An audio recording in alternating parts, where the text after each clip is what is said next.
Hello, everybody, and welcome to the keynote session on What the Flunk, Failing to Identify Risks and Threats to Enable Business Decisions. This is a deeper look at our top threats report at Cloud Security Alliance. My name is Sean Heide. I am one of the technical research directors at CSA, and I'm very happy to have you here today with us to kind of just do a deep dive into what our top threats report is and what it means at an executive level.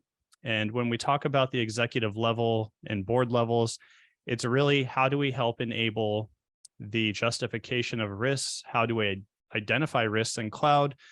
And really gathering supplementary information that can be of use to you at an executive or board level.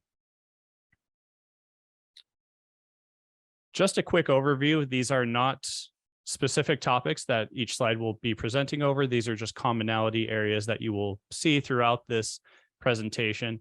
We'll be going over essentially what the top threats report is, how recent top threats have been identified in the Pandemic 11 release, how they are used, what does this mean for my business? So diving into how to use the use cases to deploy controls, how to identify risks, and how to kind of approach the meaning behind those.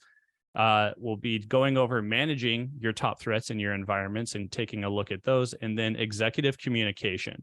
And so that will hopefully be a meat of this presentation. And a main point that we come across is as a CISO or any other C-level really in an enterprise space that is adopting cloud, moving into cloud, or is already in cloud, and how to approach the common communication methods, how to sync with your security and technology teams, and be somewhat of one step ahead of the pace.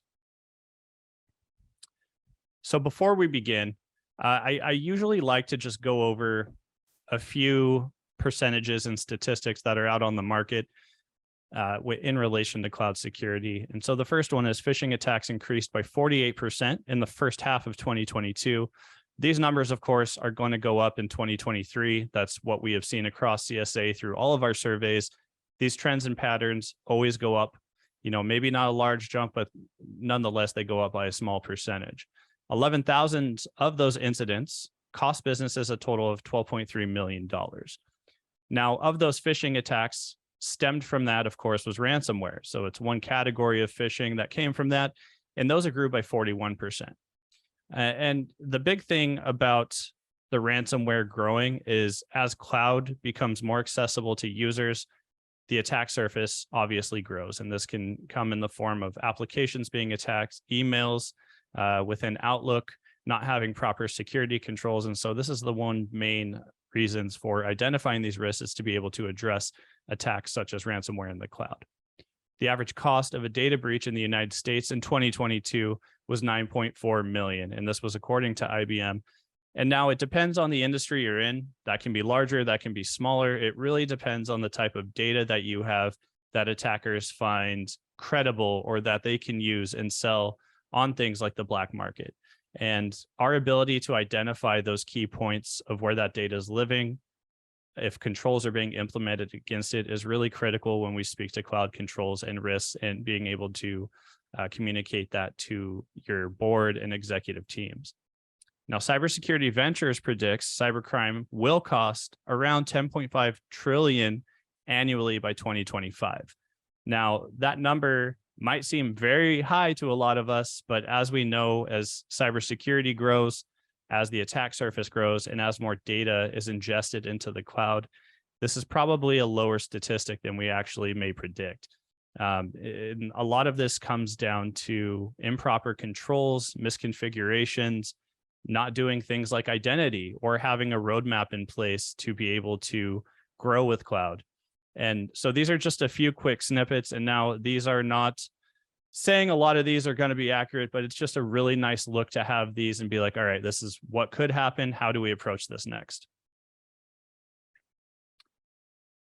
So let's take a look at the purpose of our top threats report. The real main reason for this is to identify within the last few years the major breaches that have taken place to raise awareness for things like threats, risks, and vulnerabilities in the cloud enterprise space. And it also is meant to allow you to logically create a threat analysis that incorporates mitigation techniques. Now, the top threats report doesn't include everything. It doesn't include every standard. It doesn't include every TTP or even an ATP comparison. But what it does allow you to do is start to turn the wheels on the thoughts of, okay, where do I begin in cloud if this specific breach happened this year and this risk is taking place? Where do I start? And so it's meant as a means to really start creating those conversations within your business. Of course, you can pull things like we'll take a look at, like controls and mitigation techniques that map to standards such as the cloud controls matrix, but it's not an end all, nor is it a full corrective measure. Like I said, it's more to get those discussions being brought forth to the table for your executive teams or even your security teams. There's no limitation to its use. For this specific keynote, I did want to touch on the aspects of executive teams and board level decision makers to be brought into the discussion of what a risk means to them in cloud, what those top risks are, but this can be used across your entire business. It doesn't have to stop at the executive teams. We have seen practitioners use it, engineers, architects, individuals outside of cloud, in cloud, anyone who's dealing with on-prem, moving into more of the futuristic technology. Anyone can take a look at this and kind of apply the basic principles for identifying controls and mitigative techniques. It's really good at the base level of getting its point across, which we will take a look at. But what it does, when I mean it can drive its point across, is it's in simple terms, it's easy to understand. And what we have done from building this with our team of volunteers and members is creating things like business use cases. So if perhaps you've never identified to a certain risk that you see in this, what we've done is gone ahead and provided a business use case where, okay, this is the impact in business this could have. This is the type of money this would cost us to make a corrective measure. And this is the specific type of industry that we should really focus on because this has to do with us. So let's hop into the executive usage. And at the end of this briefing, the last couple of slides, we'll have a little bit more fun on what I would say or what someone else would need to say if they were in an executive position or a board member position. But as we're taking a look through this, I just want everyone to kind of take a few of these key points in and just take them in for understanding as we walk through this. So one is quickly understand common risks and threats in cloud. Hopefully what you can take from this is, okay, these are laid out clearly. There's 11 risks that have been identified from multiple enterprise spaces. How does that relate to me? Next is comparing and contrasting the type of enterprise space that's impacted. As I said before, whether you're in medical, financial industries, blockchain space, automobile industry, there's really a use case for everyone to draw conclusions from, because even if you're not in the financial space, certain systems may be impacted financially, which may cross-pollinate into different areas, which will then allow you to see a bit of those control and mitigation processes. As I said before as well, plain and concise language to understand business impact. This wasn't meant to be a technical document. What this was meant to be was bring technical aspects into language that can be understood by anyone, and that can be addressed from the lowest levels in a business, say a security analyst, to project that upwards to managers, directors, even to CISOs and to CISO and above, to really just nail down on the head what it means to have these risks applied and these threats applied in an enterprise space. This is also good at an executive level to know what to ask your security team. All too often, I believe it's dependent on one party or another within a business. So if you know what to ask your security team from an executive level is pretty paramount.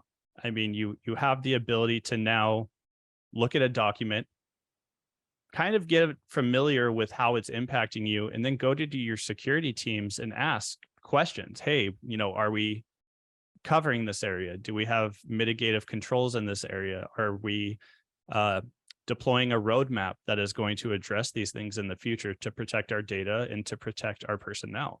And so it really starts bringing those questions to the table for you. And as an executive, the one thing through this briefing that I want you to take from this, if you are in that role, is how can I ask these questions to those below me? And how can I help enable my teams to perhaps think about these questions if they aren't already asking those things. Because if you're not being asked those questions, there may be a gap in information that just needs to be corrected. Lastly, on the executive usage is communicating your risk. I know often it is the CISO's role to communicate the risk to the executive team, the remaining executive team or board members, and ensuring that things are being done, that money is being spent well, that it's being put into areas that will protect the business, and that there isn't any overarching technology that's taking over. Being able to communicate these risk ideas to the board, to your executive team, and as well to your teams really helps create everyone to get on the same page and to understand that everyone's in this together. And so a big part that I've seen of this document is just that, the ability to bring in collaboration from multiple departments and really get a feel for what the threat landscape is.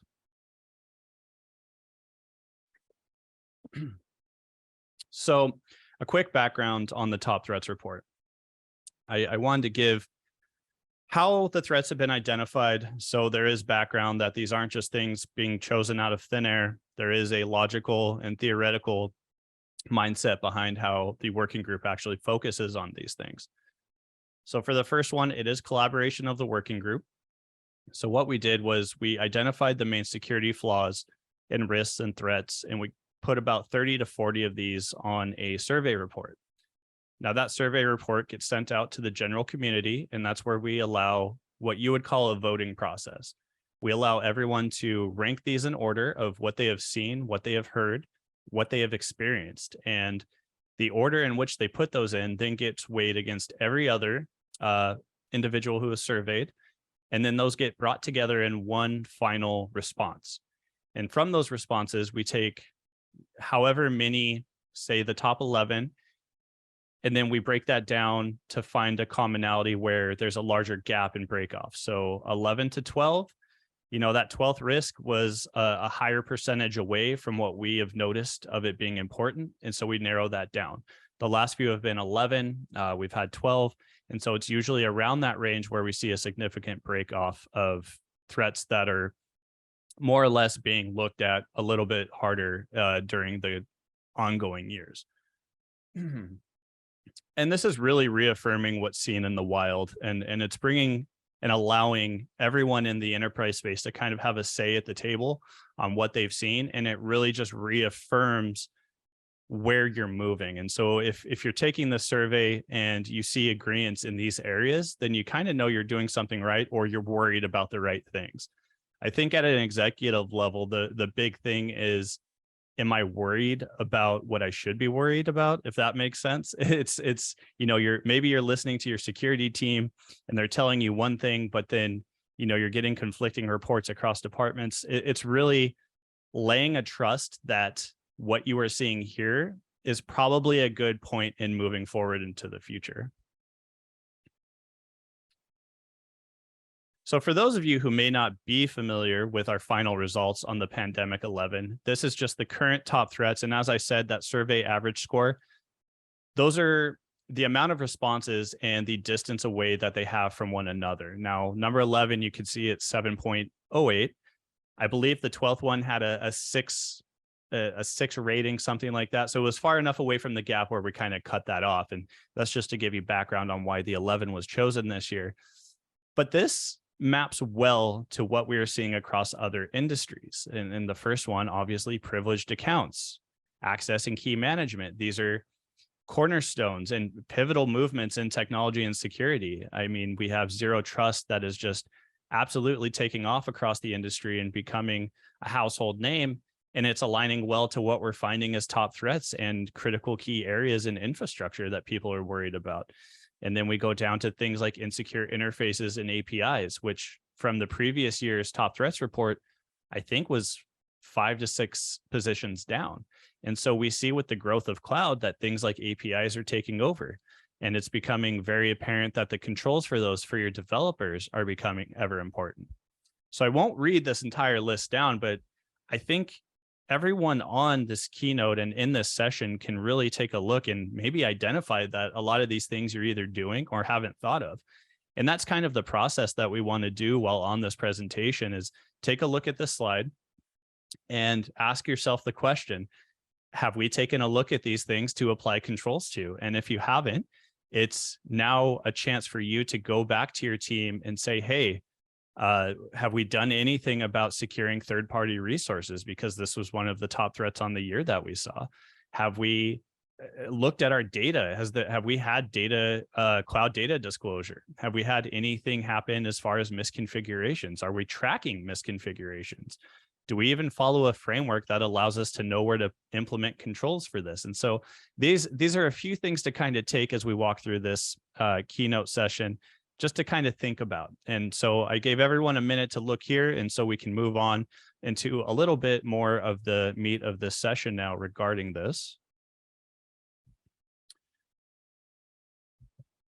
So these are utilizing the findings, and this is the actual top threats report. Now, we talked earlier about being able to really understand this at that easy to describe, easy to interpret level. It's easily digestible. I mean, it's laid out clear and simple what the security issue is. So as we said, number one was insufficient identity, credential, access, and key management and privileged accounts. Well, what does that mean?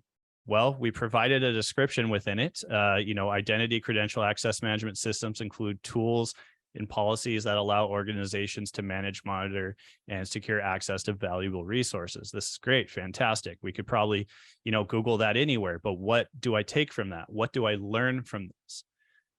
And on the right-hand side, you see the three, I guess, containers: the security responsibility, the architecture, and the cloud service model. As executives, one of the most critical things, especially as a CISO, is understanding where the difference is when we're talking about shared responsibility in cloud. Is the application we're getting securing their end of their cloud infrastructure? Are we putting controls in place on our end? Are we using AWS, Google Cloud, Microsoft? Are we using any of these components? And where is our trust lied within them? Have we taken a look and asked the questions about not only how are they securing things, because it's easy enough to get a SOC audit, but on the other end, what security controls do we need to apply? So when we take a look at things like service level agreements, we know that we are tracking. And if a cloud service provider isn't necessarily living up to that, how do we get to that point where we're on the same page? And because, we've had a few panel discussions through this vulnerability summit that have kind of addressed that same thing. Is, there's a lot of gap of information between vendor and customer. And this is just allowing you to kind of take a quick look at, okay, privileged accounts, access and key management, whose focus is that? Well, if we look here, it's on you, the customer, under the security responsibility or shared responsibility. As the customer, this is your primary focus. And so there's no shared architecture here. It is yours and yours only. This is through all of the security and top threat findings in this report. It will lay it out clear and concise. You can take a look, and then you can actually ask your teams, all right, hey, this is in the customer domain. How do we move forward in this? Do we have controls applied? Next down is the architecture container or bucket. And it's going over, is it infrastructure, information, metadata, application layers? And then, of course, we move down to the cloud service model. So does this impact software as a service, platform, infrastructure? Because those are good things to know. Are you using these things as a software as a service platform? Are we doing things like Vault or HashiCorp, where, it's an application layer on a device, and we're not necessarily pushing that out to infrastructure, but it's on an application level? It's just good to know that those are key areas that you now need to focus on, because each of those have different controls that you can implement. And on the right-hand side, this was the most important part of this, was the business impact. This is meant to describe the negative consequences, and this is really good as executive level to get a hold on, because if you want to know anything, it's how does this impact me now, in the future, and in the past? Do we have to backtrack and look at anything? And for the insufficient identity, these were things like negative business performance and productivity due to lockdowns, employee testing fatigue, data replacement or corruption, loss of trust and revenue in the market, which is also a huge one when it comes to security. And so this is really good to just have it in your face and see in plain language, what does this risk mean to me?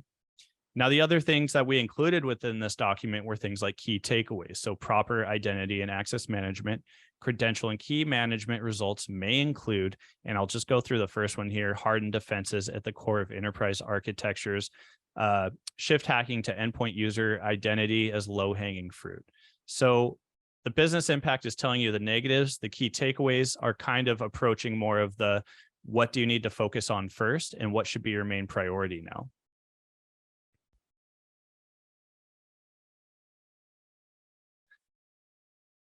This is also within the document on the next page. As you go through it, if you've read it, if you haven't, these are the CSA Cloud Controls Matrix controls. And so what we have done to each risk is assigned a cloud control that we believe potentially could have mitigated or prevented one of these risks from happening over time. And what this is meant to do is kind of push you towards the CSA Cloud Controls Matrix to take a more granular look at what it means to actually apply controls. Why this is important for executives is because now you can have that discussion and kind of just be in the know. And as a CISO, maybe you're more traditional, maybe not in the cloud, or maybe you're in the cloud and not so traditional. This just allows you to have a commonality of security controls that map back to other standards that you may fall under. And it's really just meant as a means to take a quick glance, which I will show you quickly on how to generally push these into production or put these on a roadmap on, hey, are we doing application and interface security? Or are we doing data security and privacy lifecycle management? And if that answer is no, or you can't answer it, then this is obviously a time to kind of start digging into that with the individuals you have at your business who are handling cloud security. We've also added a nice pictograph here on stride threat analysis on what each of these risks really represents. So if we take a look at things like key management or identity, well, what's the risk here? What's the overall threat modeling? What do I need to focus on, or what does this impact? And that, of course, is disclosure of data. If you're not familiar with the Cloud Controls Matrix, don't worry. This is a quick overview of the security domains that are covered by it. Like I said, for each risk and threat that you see within this document, it is going to cover Cloud Controls Matrix. Now, not a full mapping. It's not meant to be a full mapping exercise. Again, it's meant as a means to provide you an idea and a background on what you need to look at further.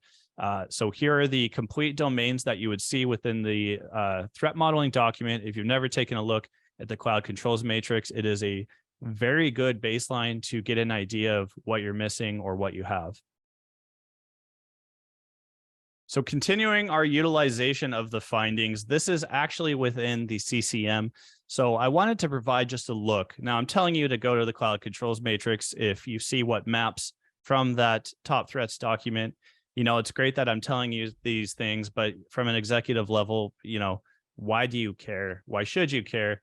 Well, if we take a look at the data control domain that we had just used, so helpfully titled Control ID as the DSP, and if we take a look at secure disposal, on the right-hand side, we can start looking at implementation processes. So our industry accepted methods applied for secure data disposal from storage. I mean, as a C-level executive or as a CISO, you need to be able to apply the idea of what do I need to be compliant with? Are there regulatory issues around data that we should be worried about? Can I take this to my compliance team now and ask them the question, hey, what are we doing about data in cloud? Are we looking at data policies for these vendors? Is there anything that says if we move away from this vendor that they store our information over X amount of time, or do they delete it immediately? This at least allows you to take this now to other departments, because this is a top level question that you should be asking. I wouldn't necessarily trust teams to know these things because security is changing every day. But as a leader in security, you need to be able to come up with these questions and at least have an idea of where these things begin. Now, this is a breakdown, of course, of the data security and privacy lifecycle management, or DSPO1 control. Now, this was mapped previously on that other slide to that top threat for key management.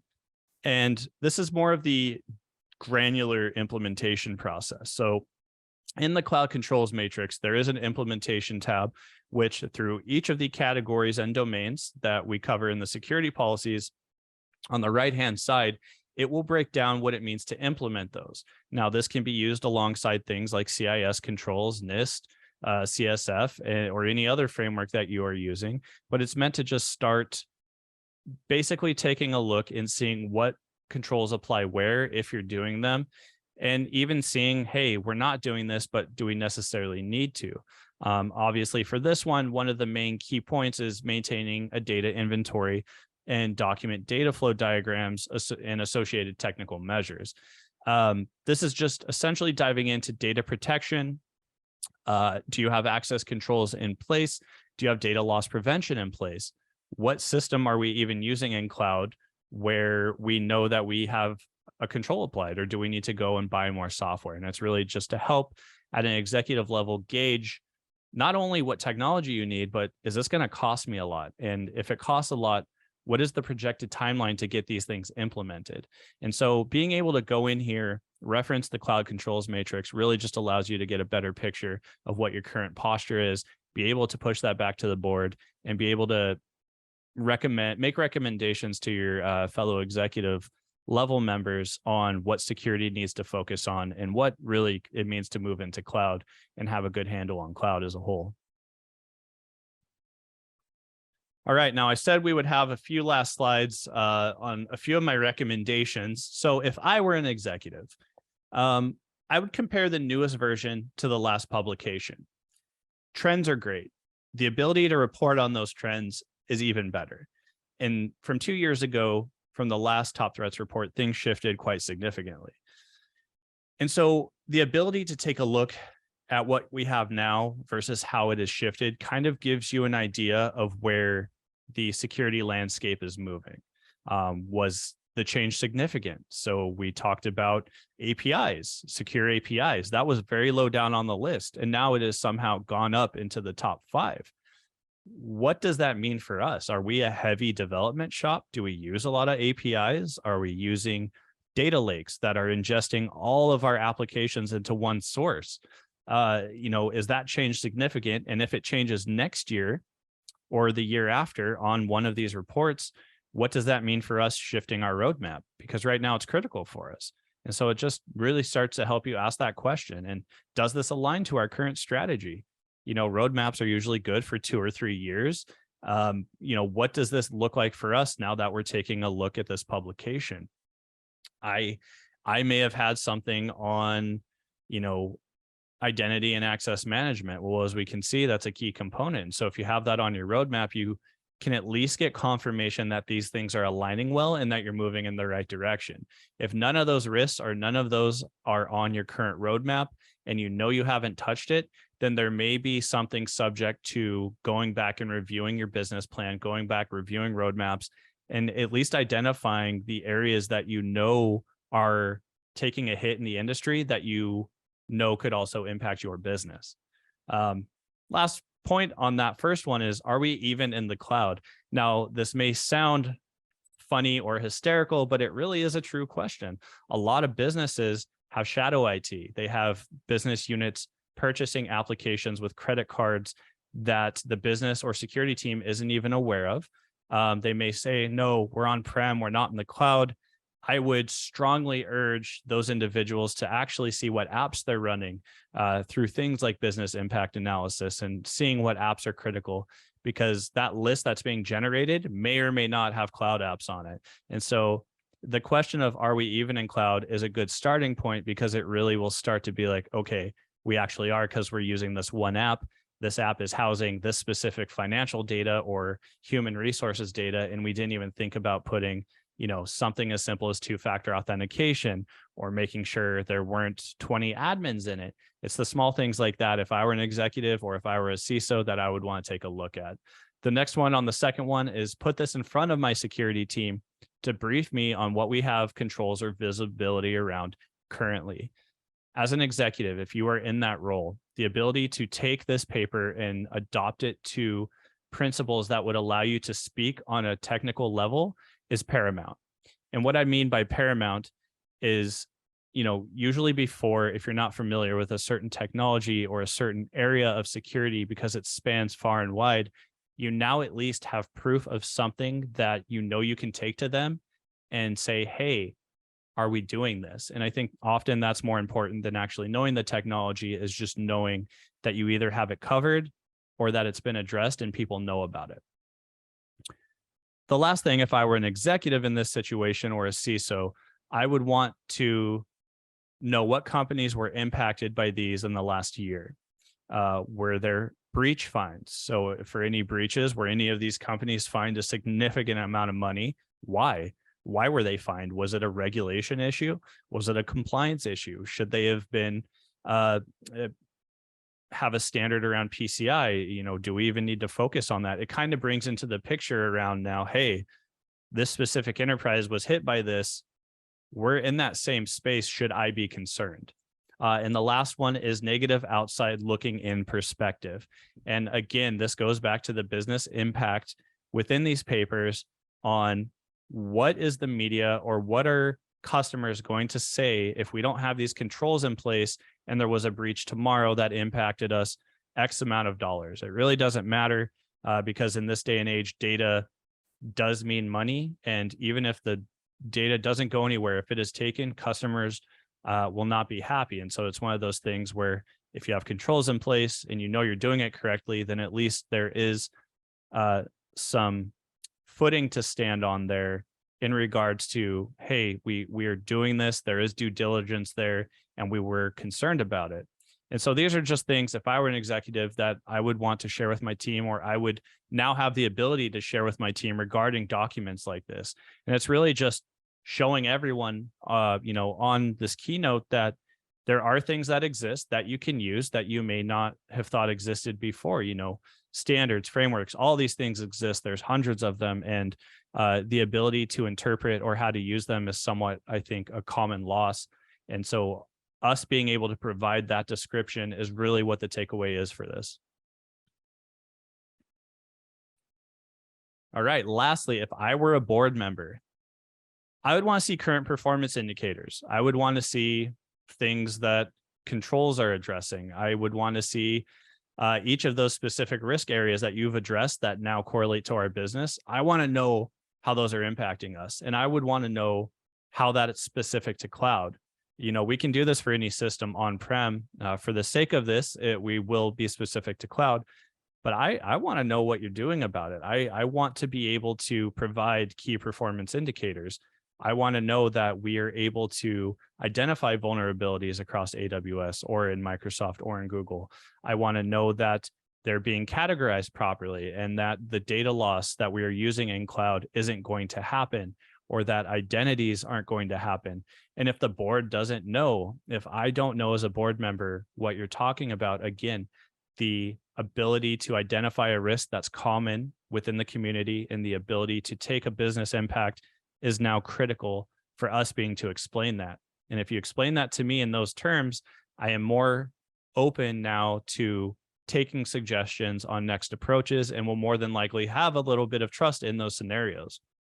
The next is likelihood of our business data becoming public knowledge, i.e. a breach. Am I confident sitting on the board that we have those controls in place from that first bullet point that our data is protected?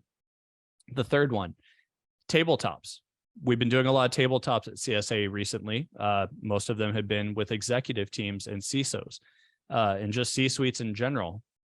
It's allowing me as a board member to be like, well, we do tabletops for other things. We do it for incident response. We do it for business continuity. Let's do a tabletop exercise around this risk in our enterprise. If this breach really did impact these businesses, which we will get to in our deep dive top threats report later, which explains that. But if I know these risks are happening, let's bring a tabletop to it to ensure the executive team are all on the same page for cybersecurity. We have seen a great amount of success for the C-suite during tabletops where they may not have been thinking about a certain area of cloud or risk, and it just allows them to see the commonality. And now this is a trickling down effect that we were talking about, right? As an executive, being able to understand near technical terminology at a business level is paramount. And the same goes for board members. And if everyone can align and get strategy on the same page, it's just going to help that business be that much more secure and that much more focused on the future. Lastly is culture shift. We talk about culture shift a lot in security. Some places are good at it than others, or more better than others are at it, but it lets me on the board or your board know that these exist and what you're doing to solve it, from happening, because it will happen. And this is on that last bullet point. Maybe not a breach. Who knows? You may never have a security reach to the point of a data breach that's significant, but you might. But some fault or flaw will impact business over time. And what I mean by that is if you aren't looking at what apps you have, or you don't see your tech sprawl, if you don't apply traditional cloud controls, we'll say to that, so identity and access management, zero trust, then you're not really doing yourself a service. And what's going to happen more often than not is those SOC audit reports, or if you have an annual financial report that the board is wanting to see, or that other companies need to see to have a trust and reliance in you, if you don't have those controls applied, that is a negative impact on gaining customers and gaining reach in your respective space. And so it's really allowing the security teams to build up to the executive teams to ensure the board members that something is happening and that action is being taken. And that was my last slide. I do appreciate everyone joining this keynote today. I know we won't necessarily have a whole lot of time for questions, but please reach out to me on that email if there's any questions on the top threats report, on maybe aligning executive strategy to these risks, or any just general questions or knowledge surrounding the CSA and our working groups. It's been a pleasure. And again, I'm Sean Heidi, and I would like to thank everyone for being here with us today.